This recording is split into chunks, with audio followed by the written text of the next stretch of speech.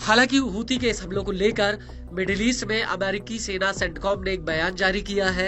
CENTCOM का कहना है कि विध्वंसक जहाज ने चालक दल की सुरक्षा सुनिश्चित करते हुए एक तरफा ड्रोन और एक एंटी शिप क्रूज मिसाइल को हवा में ही मार गिराया। इसके साथ साथ सिविलियन जहाज और उनके चालक दल को भी सुरक्षित किया गया।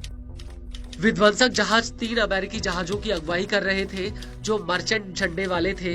हूती के हमलों में जहाजों को कोई नुकसान नहीं हुआ है और इसी विध्वंसक ने पिछले 2 हफ्तों में हूती के एक और हमले को नाकाम कर दिया था। आपको बता दें कि अमेरिका का कहना है कि 2 अमेरिकी नेवी जहाज यूएसएस स्टॉकडेल और यूएसएस ओकेन ने हूती के हमलों का जवाब दिया। वहीं न्यूज एजेंसी एसोसिएट प्रेस का कहना है कि अमेरिकी नेवी हेलीकॉप्टर और फ्रांस के एयरफोर्स के जेट्स ने इस हमले को नाकाम करने में मदद की है। इन दोनों ने मिलकर हूती के ड्रोन और एक मिसाइल को हवा में ही गिरा दिया।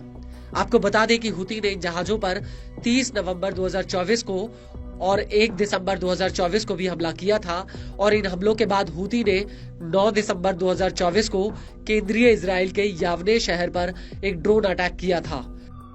हूती का ये ड्रोन यहाँ पर एक बिल्डिंग के 15वें फ्लोर पर फटा था, जिसका एक वीडियो भी सामने आया था। हालांकि इस हमले में कोई हताहत नहीं हुआ था।